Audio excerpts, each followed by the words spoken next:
So here we are in a Fog of War chapter. As you can see by the victory condition here, this is Lucia arrives. In other words, it's basically seized. Though on easy mode, this is a defeat boss chapter. It's one of the few chapters outside of part 1 that has different victory conditions on easy mode. Anyway, we have these watchfires here, and I'm not sure who's gonna try and... let's see. Because for now I actually like to block off this area here with Brom and Nephany. There's a pretty strong halberdier hiding in the darkness over here. There he is. So yeah, we've got Ludwig's rebel faction again. I guess I can have Heather like this. Lighting these torches will illuminate the area around them. The main reason to light this one is because reinforcements will eventually spawn here, and you won't be able to see them if the torch isn't lit. Enemies will try and douse the torches, however, so you'll need to be careful of that. Now up here, I believe there are some enemies, so don't go charging in there blindly. Mordecai does a pretty good job of fighting them though. Let's just... Lagoon Stones are kind of valuable, but you get a lot more in this game than you do in Path of Radiance, so I don't feel that bad about using them. I'll use one to instantly transform, and yeah, Mordecai is a very strong tank when in his transform state. I will want to light that torch quickly though. Now let's see. Sometimes I like to run in here and have Leanne... Let's see if I can use Leanne here. Now, it is a game over if Leanne dies, so you'll need to be very, very careful of her. Because she's very fragile. She starts at the lowest level of all the herons. And that's not good, because some things could javelin her to death. In fact, I may need to use Lucia a little bit here. I normally don't like relying on Lucia that much, but she is good for the chapter we have her. I was about to say for the one chapter we have her. But really, this is the only chapter we have Lucia for quite a while. And yeah, female swordmasters have very different looking animations than males. Okay, so Nephany has to take one step forward, then Leanne's going to be safe. Unfortunately, Nephany can't double you. In fact, I'd rather have Nephany not attack you at all. Yeah, let's just not have Nephany fight, because she's still a little weak at this point. And Nielucci will just hang back until he transforms. And again, we have the bizarre cow fanfare. Double halberdier animations are always kind of funny to watch. Okay, I double you with the javelin, but not with the Great Lance. Good to know. However, Nephany might need to dodge some things here. That's good. She's probably safe. Well, she's definitely, well, not that safe, but in fact that might have been a bad thing if there are more enemies hiding in the wings. Because it would mean more things can attack her from the front. Or you went for Lucia because you're dumb. Lucia has pretty great evasion here, definitely helped by the fact that that's not as good of a dodge animation as the dodge roll. Was worried that would go for Nephany, but it didn't. But yeah, she also has an affinity, so there's a dodge roll. Why didn't you just hop backwards the last time? I love the roar tigers do before fighting in this one. As you can see, Mordecai is pretty strong against the enemies here. He's pretty useful in part 2, but he's not that great outside of it, unfortunately. Yeah, Leth and Mordecai got a pretty big downgrade since the last game. However, Mordecai still thankfully has Smite, which can really help. Though I like to have him manning the upper front here. No poison, that's good. But I thought so, yeah, Mordecai wouldn't double. I still love the fanfare for the Part 2 team. Alright, now one other annoying thing about Part 2 is that we do not get much in the way of healers for almost the entirety of it. So we'll be heavily reliant on healing items, so it's a good thing we got that elixir earlier, and that we picked up the concoction from the village in the last chapter. A little unrelated, but there is a treasure in this map. However... Alright, firstly, let me just try... Can I get a good Leanne setup here? In fact, I might be able to. Though I feel like Nephany will probably miss one of these. Yeah, the unfortunate thing about You actually did. Nice. The unfortunate thing about being reliant on healing items is it means that a character has to sacrifice their turn to heal themselves. You can't sacrifice the turn of, you know, a dedicated healer. That's better. Still not great by Nephi's standards, but better. And yeah, now Brom can attack from here. Guess he can use the weapon with more damage. Still have to be very careful of Leanne. A very fragile character plus Fog of War equals not good, although I do know the exact location, well not the exact location, but the general location of an enemy that's very dangerous to her. Around here, there's a certain warrior who you really, really don't want Leanne to go anywhere near. Let's just say that he will kill her horribly. I do have the Wind Edge, but probably going to have to use the Silver here. This battle theme is so great. Yeah, Lucia's battle model I don't really like all that much. Her face looks very blocky and low quality.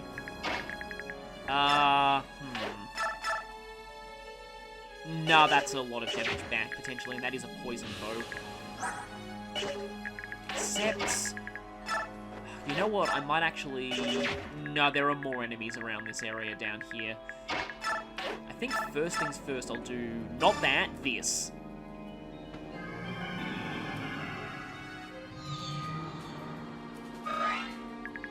The water down here is actually mostly safe, so Leanne can hide here in... Again, mostly safely. I think for now I'm actually going to have Brom and Nephi guard here.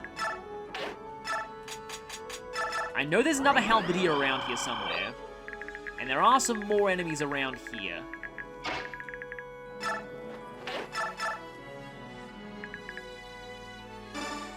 Don't really like this with Heather, but I think the other enemy that's up near the torch is good dodge there. He's an armor knight, so he's not going to have much movement coming down. Now, Heather's going to be very useful for a certain something later on in this map. Also, that guy dropped a torch, which is going to help us see better, as should be obvious. You also have a Laguz Stone. Like I said, they're a lot more common in this part, but should I... You know what? This is a very short chapter, so I'm going to go ahead and use that here. I do have to be very careful of the enemy archers, though, especially a certain, well, not exactly an archer, but a warrior later on in this map, who, let's just say, you want to keep your flyers very, very far away from. One of those times where being a transformed bird Laguz really works against you. Really, really works against you. There are a lot of poison weapons here, too. If you get lucky with Brom with his arm, you might be able to steal a few of them with Heather, which is kind of nice. It's very rare that you get access to poison weapons in a Fire Emblem game, and I just realized I did not get the anti-toxic in the last chapter, so... Getting poisoned here is pretty bad, and getting hit there on Nephi is also pretty bad. What the heck are you... Interesting? I forgot that there was... Like, that's either a long-range tome or a status staff. I had no idea there was one of those back there.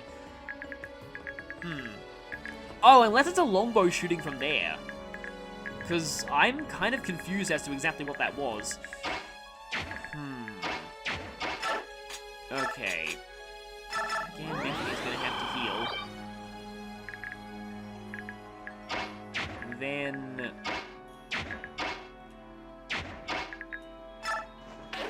Yeah, Heather's pass will let her sneak through here. You there? Yep, you got a Steel Great Lance. You're gonna hurt... It was in fact a longbow, thought so. And that's a really bad situation for Heather to be in.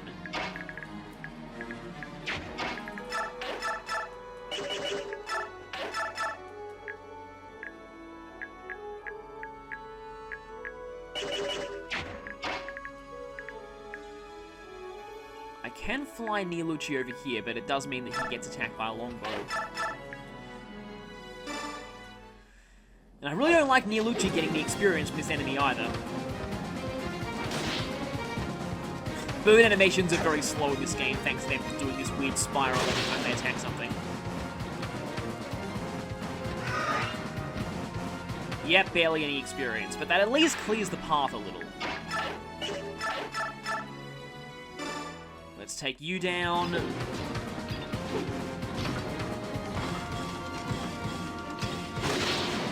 See, I'd like to get both Nephany and Lucia in the chant, but it doesn't look like there's going to be a good opportunity for me to do that besides sacrificing a ton of Lucia's movement.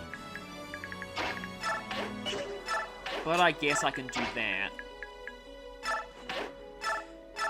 Though this means that I'm going to need to be very careful here to make sure that Leanne is fully safe, especially since there's a longbow down there, though admittedly the longbowman's probably going to die right about now.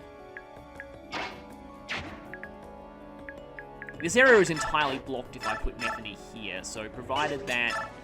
Not doing that. Also, 100% accuracy with a Great Lance. That's kind of sad. But it is the only way that I'll kill the longbow enemy, so I kind of have to do this. Don't like sacrificing Nephany's ability to counterattack, but it has to be done. Now, I'm pretty sure that the warrior is not going to be able to shoot...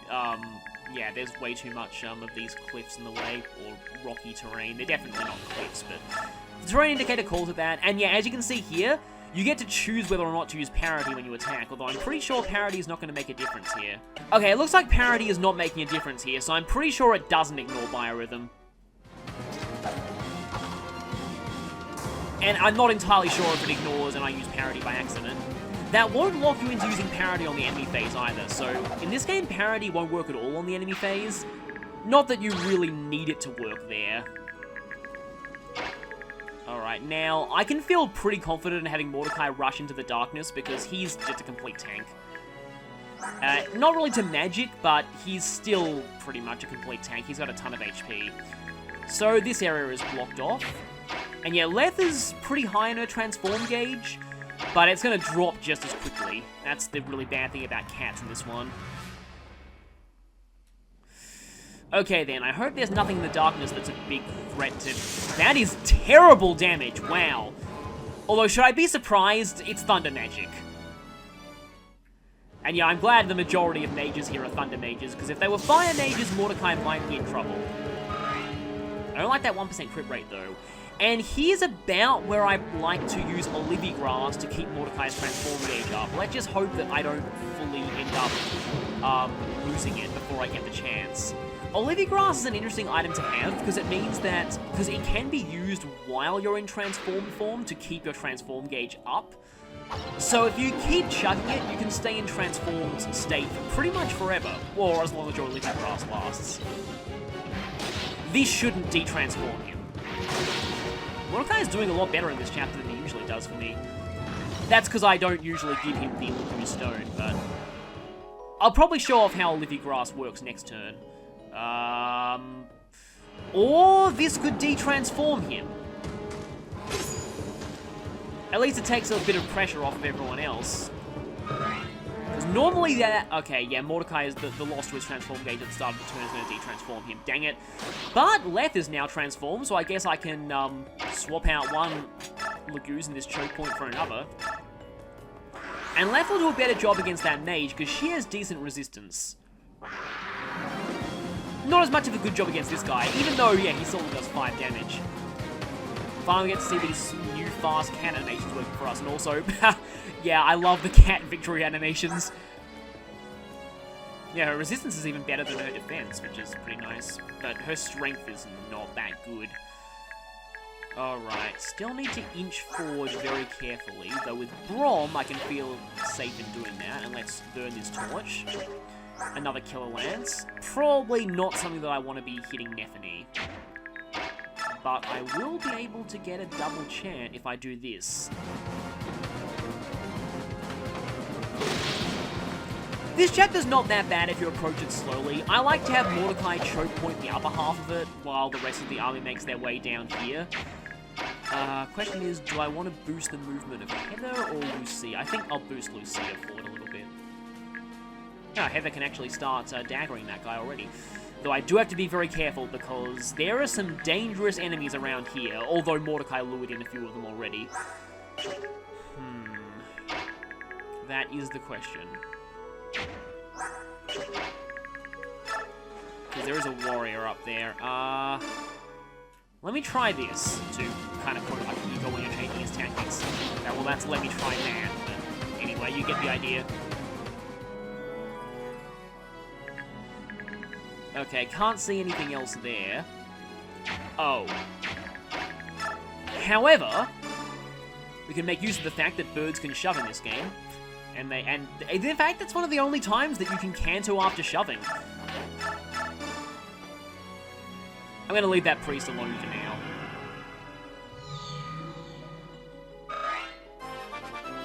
And Leanne levels up. That's not bad, but level ups on herons don't really matter all that much, as you can probably tell by now. I'll do that, and then I think I'll put Lucia in that choke point with the engage equipped, because I'm pretty sure she won't kill a lot of the enemies with that. And I don't want her to be killing all that much, because Lucia's availability is terrible. I mean, she's technically a good swordmaster, it's just that she has the worst availability of all the swordmasters in this game by far. And, yeah, Lucia might have, like, one of the worst, like, combined availabilities across both games of any character. And there is that warrior who I was talking about, and he went for Nethany, interestingly enough. This is a crossbow. I promised I'd talk about crossbows when we first saw one, and here they are. Crossbows, in fact, that guy didn't die, so I'll actually get to show off the crossbow stats on the next phase. Crossbows are a very unique type of weapon in this game. Well, in fact, to Fire Emblem in general.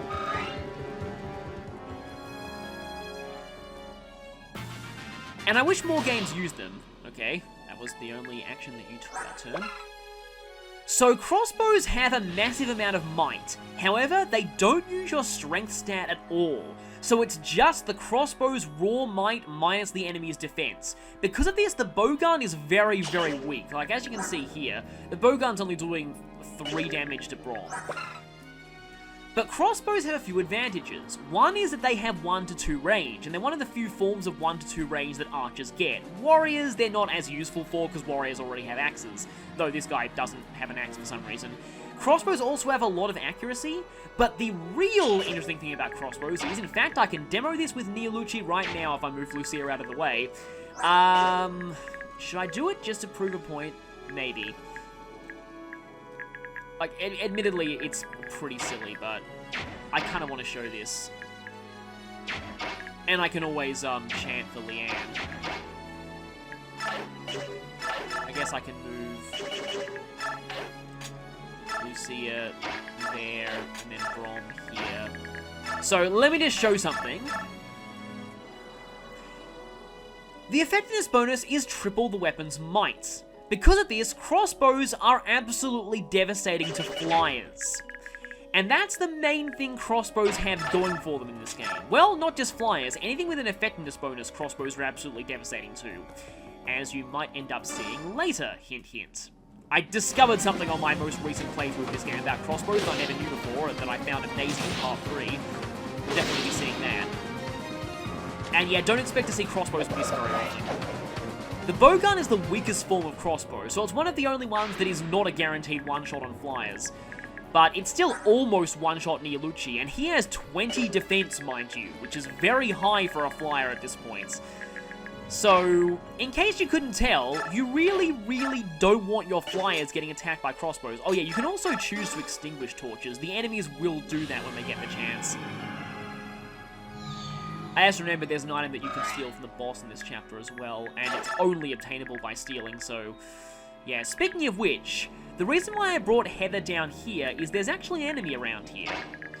In fact, let's see if I can scout him out with Lucia. Yeah, there's a generic rogue down here. I'm not really sure why. This is one of the few instances of generic rogue in this game.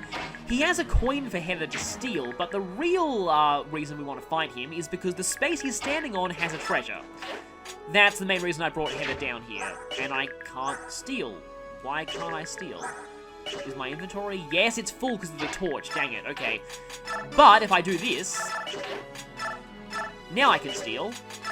Though I want to make sure to equip the Iron Dagger. Yeah, doing pretty well against that guy. You're without a doubt the worst thief I've ever heard of. Okay. You just take all the damage.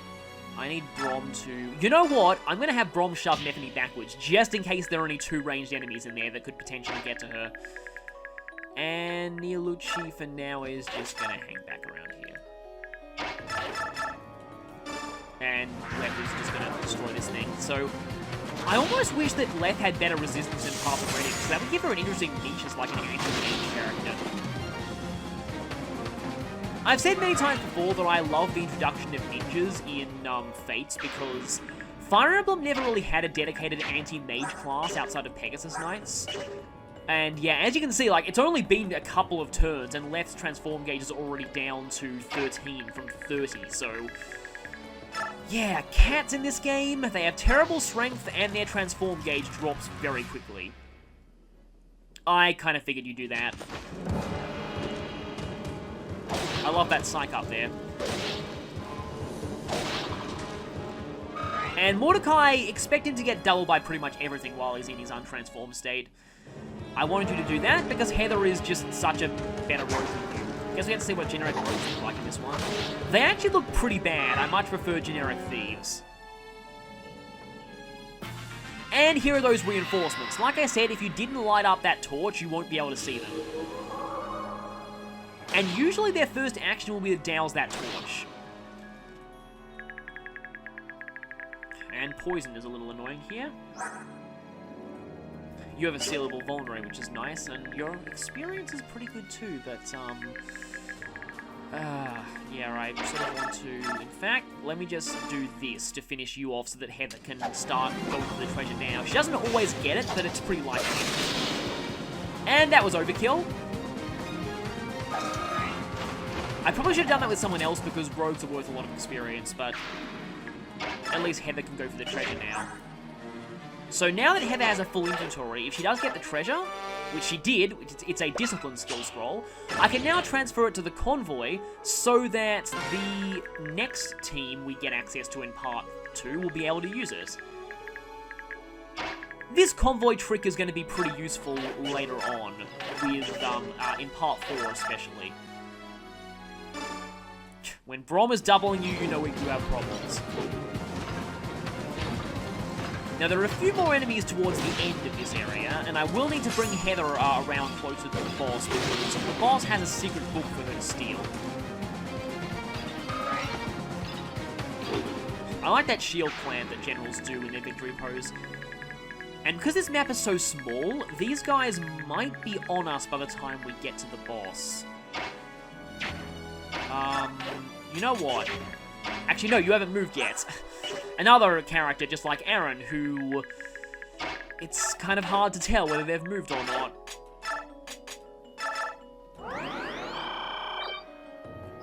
I'm running a little low on Neffany's vulneraries, however, by the time Neffany comes back in this part, I'll have access to a lot more.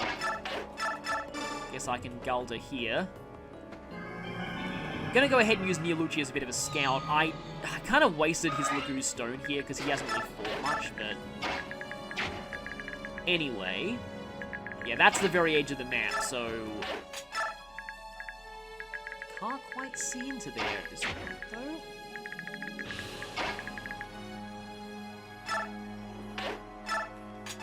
The boss, however, is a mage. So, in fact, I want to just not put Neffany there, just in case the boss attacks her and he criticals. So I do want to try and steal his item.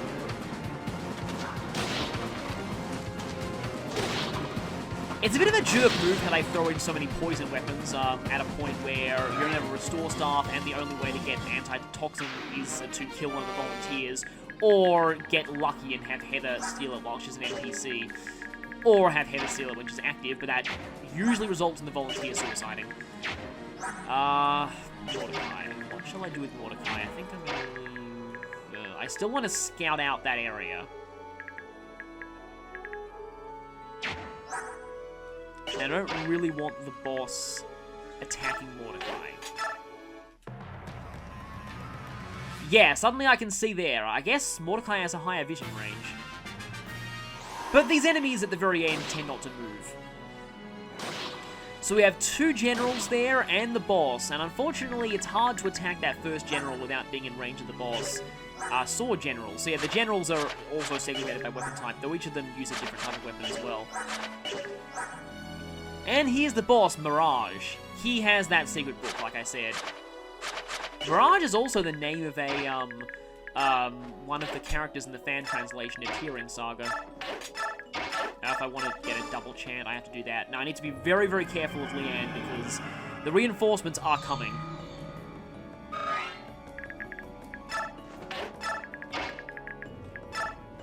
Okay, Heather's not going to be quite ready to steal yet. But we also have a ton of poison characters. Sort of want to weaken you first. Then maybe try javelining you, because let me just see how much damage. I guess I'm kind of okay with Nephany going there. Yeah, let's try this. Because if Nephany uses the Great Lance, there's no chance of the boss killing himself, because obviously Nephany won't be able to counterattack him. Kind of surprised Neolucci has no crit rate against this guy, though. And yeah, my transform gauge is already going down. That is a major problem with the way that Lagoos work in this one.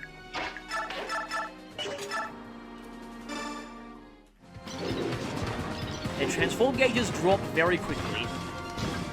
Which means even though you do get more Lagoos stones than you do in Path of Radiance, they're a little bit less valuable. It's interesting that, like, the armor on all of the enemies looks dirty here, but I guess it fits with the fact that they've been crawling through a cave. Okay, so that's 13, and I'll take 13 again from the boss, because mages suck in this game, as you probably will already tell. Though I might be in a slight amount of trouble if that general decides to move. These guys, I'm not entirely sure of their AI, and missed anyway. Not entirely sure of their AI, but these guys might operate on the same principle that the boss and his lackeys in the last chapter did, where they only start moving when you attack them. Nephany has not been getting very good level up so far. I'm a bit worried. And yeah, I thought so. She needs a little more to count resistance. Though she does have a lot more room to grow.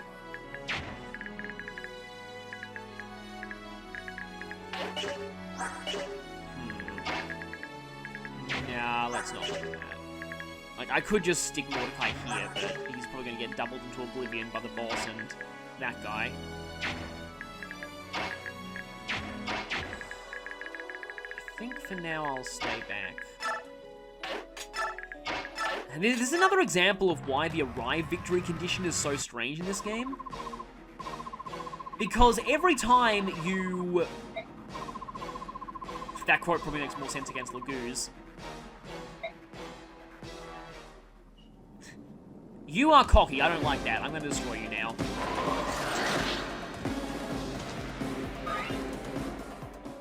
Please tell me that general won't move one space up. Good, he doesn't. Well, at least it doesn't seem like he will. He is attacking, though. The reinforcements normally douse the torches by now. I'm surprised they haven't.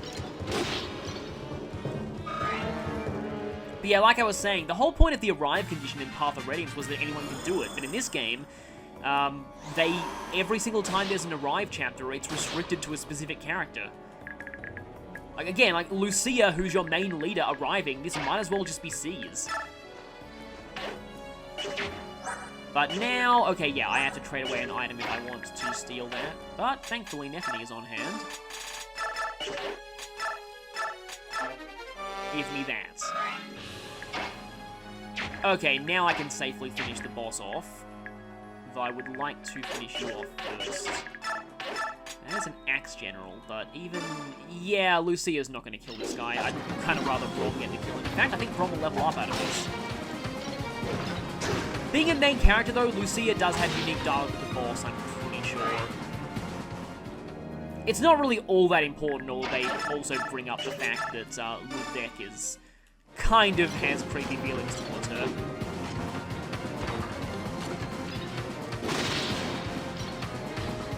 And that's you down. And that is Brom leveling up. Grummel's a little short for a general, but... Magic, okay then. His strength growth is also pretty bad by general standards. I mean, wow, your magic cap is actually pretty high. I'm really surprised that, and yeah, that's actually not, attackable terrain for, the boss, if that doesn't make any sense at all, but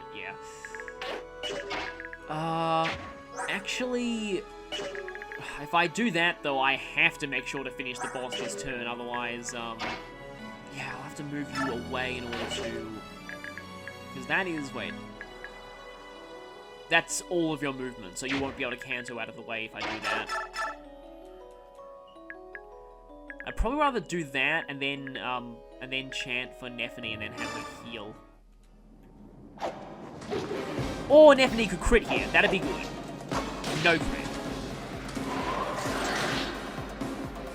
Wind is still very accurate, like it always is. And yes, I definitely need to do this now, or I could just have Mordecai transform. So I can chant for both of them.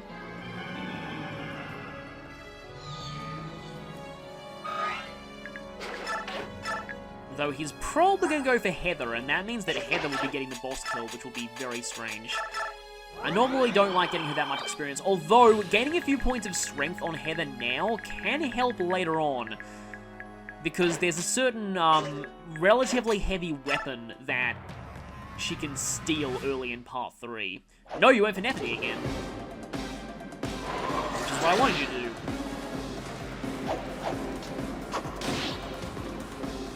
Nephany has pretty good resistance as well, so kind of surprised that you keep going for her. Yeah, and these reinforcements are on you pretty quickly. In fact, I might even be able to get some experience here. Kind of wish at this point that Blessing cured status ailments. That would really help with all this annoying poison that we have to deal with. But yeah, Nephany is going to get more experience out of the boss than out of that Halberdier. But will Nephany... She will not die to hit. And yes, if this was easy mode, this, provided that Nephany hits, would end the chapter, but it isn't. Speedrunners certainly like the fact that this is defeat boss, because it means they can actually kill the boss without needing to kill any of the generals in front of him. Something about this chapter that I find kind of weird, though, we were supposed to just infiltrate the place and get evidence and hopefully avoid violence, and we end up outright killing a whole bunch of his guards, which isn't exactly helping our case. You know what? I'll need to trade away something from Heather, but...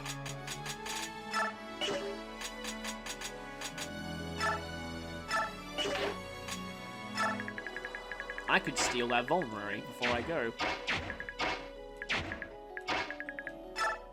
Let's actually do that. Heather's been stealing a lot in this chapter. I thought I wouldn't be able to do that, but I actually was. In fact, I could actually chant for Nephany and have her kill the Halberdier as well, and get both of them in the same turn. Why did I even need to decide? It's just like that why not both ad that became a meme. Which, by the way, we get that ad in Australia. I'm pretty sure those ads are the exact same in Australia as they are, as they would be in other countries. I'm doing enough damage to kill you exactly, and doubling. That's pretty solid. And, I don't... Actually, no, this did happen in Path of Radiance, but it looks funny here. I'm sorry. I'm really sorry. Spin the Nephany! Whee! Okay, let's stop doing that. I know that in Final Fantasy 13, the characters will actually have little animations where they get mad if you do that to them, which is funny. Okay, now can you level up the... I shouldn't have said that. She's been getting bonus experience tier level ups for the most part, which is not the greatest. However, yes, that is cap resistance, and you're only level 4, although I did use a stat booster, admittedly. And her skill's almost capped too, so... Yeah, it's pretty easy to get Nephany to cap most of her stats via bonus experience, especially if you have transfer bonuses. And with that, it looks like there's not much left for me to do here. Let's leave. Obviously, you wouldn't get that line on, unless she does say that on easy mode after the boss dies. Because Because I know that on the easy mode version of 1.3, Micaiah has an extra line when the chapter is a defeat boss map instead of an escape map. Now that we have direct evidence, we can march against him. So that's going to be next chapter. We're going to be switching over to the other sibling. Guess this is Sacred Stones all over again.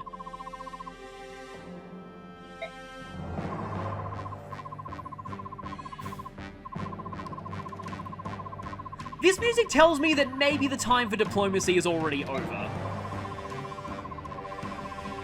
Yep, he's already declared civil war.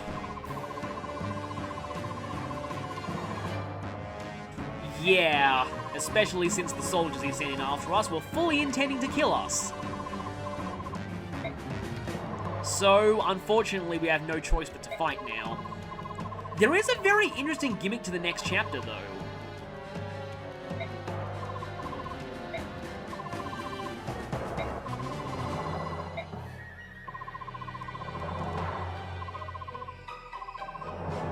Sorry, I skipped over Lucia's line there, so I'll just show it here. And yes, if the nobles in surrounding areas catch wind of that, heck, if Bednion catches wind of this, it'll be really bad too.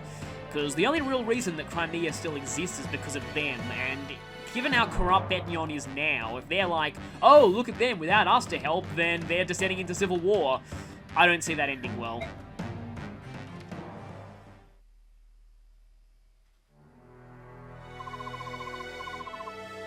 And you're back.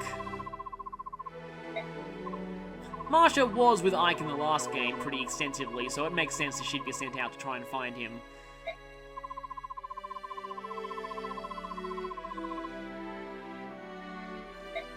Surely they would have heard about the Crimean Rebellion by now.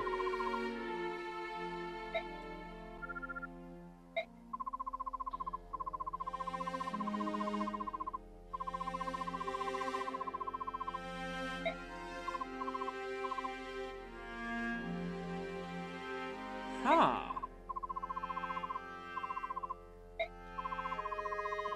I still really like this moment, but yeah, Leanne is actually learning the modern language.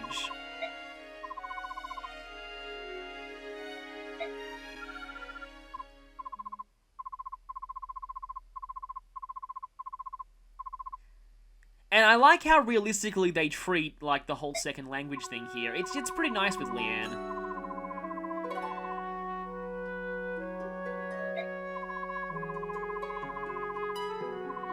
Rayson had a hard time doing this in Path of Radiance, though, because the war had escalated to the point where there was too much chaos energy everywhere.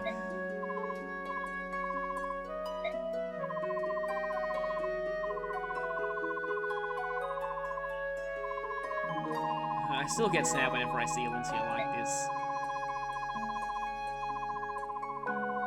No, that's just what the rebels want everyone to think. It's what they want you to think.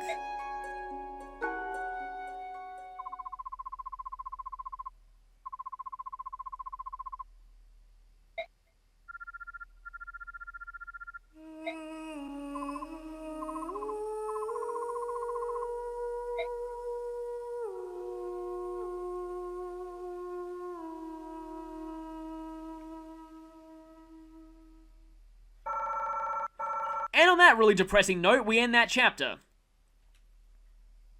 So next time we'll be switching over to Joffrey and charging the rebel army head on. I'm looking forward to that chapter because it's a very interesting one from a gameplay standpoint, and in fact, when I first played the game, I completely missed the point of the chapter. I'll talk about that once we get there.